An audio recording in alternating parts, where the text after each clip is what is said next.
మిత్రులందరికీ శుభోదయం. ఈరోజు మీ మదన్ కుమార్ మీ ముందుకు ఒక టాపిక్ ఏంటంటే సూడి పశువులలో బెల్లం వాడడం వల్ల లాభాలు ఏమైనా ఉన్నాయా, ఉంటే లాభాలు ఏంటి, ఎంత ఇవ్వాలి, ఎలా ఇవ్వాలి, ఆయన శాస్త్రీయ కారణాలు ఏంటి అనేది మనం ఈరోజు డిస్కస్ చేసే ప్రయత్నం చేస్తాం.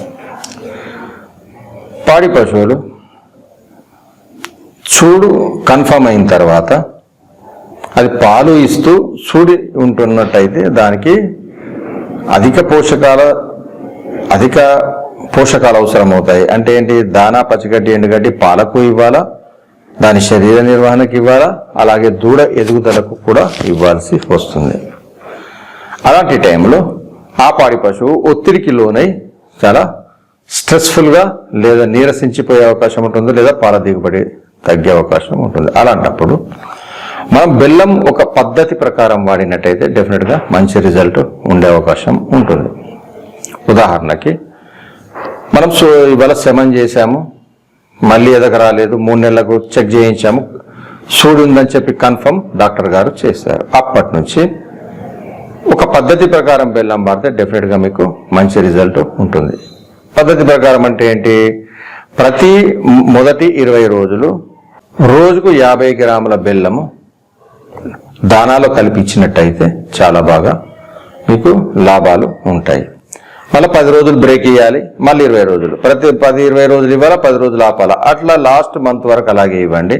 బట్ చివరి నెలలో మాత్రము, ఈనడానికి 1 నెల ముందు మాత్రము మీరు రోజుకి 100 గ్రాములకు పెంచి 20 రోజులు ఇచ్చి ఈనడానికి 10 రోజుల ముందు టోటల్గా బెల్లం ఇవ్వడం ఆపండి.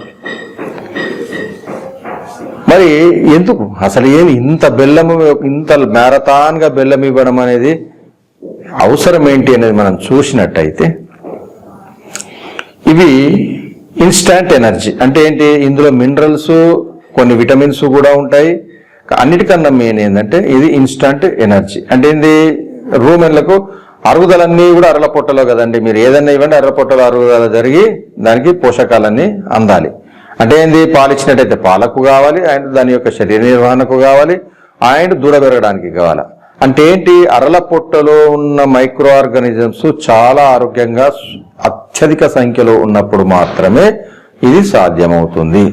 కాబట్టి మనము మైక్రో ఆర్గానిజమ్స్ సంఖ్య భారీగా ఉండాలంటే మనము ఖచ్చితంగా బెల్లం ఇచ్చినట్టయితే ఆ బెల్లం యొక్క రూమ్ అనుకోగానే అది గ్లూకోజ్గా కన్వర్ట్ అయిపోతుంది, సుక్రోజ్ గ్లూకోజ్ అని సిస్టర్స్ కన్వర్ట్ కాగానే దాన్ని ఇమ్మీడియట్గా మైక్రోఆర్గానిజమ్స్ వాడుకొని సంఖ్యను పెంచుకొని అరుగుదల సక్రమంగా జరిగి పోషకాలు నీవు అందేటట్టుగా చేసి ఆయన అందులో ఉన్న మినరల్స్, విటమిన్స్తో పాటు వీటిని కూడా వాడుకొని జీర్ణక్రియ, హార్మోన్స్ అన్నీ కూడా సమలాపాలలో ఉండేలాగా బ్యాలెన్స్ చేస్తుంది. కాబట్టి బెల్లం అనేది సూడి పశువులలో అత్యంత కీలకమైనదిగా మనం చెప్పచ్చు. కాబట్టి మీరు సూడి పశువులకు ఈ రకంగా మీరు ఇవ్వగలిగితే మాత్రం డెఫినెట్గా మీరు ఖర్చు పెట్టిన దానికి 10 రెట్లు ఈనిన తర్వాత పాల దిగుబడి ఉండే అవకాశం ఉంటుందని తెలియజేస్తూ మీ మదన్ కుమార్. Thank you.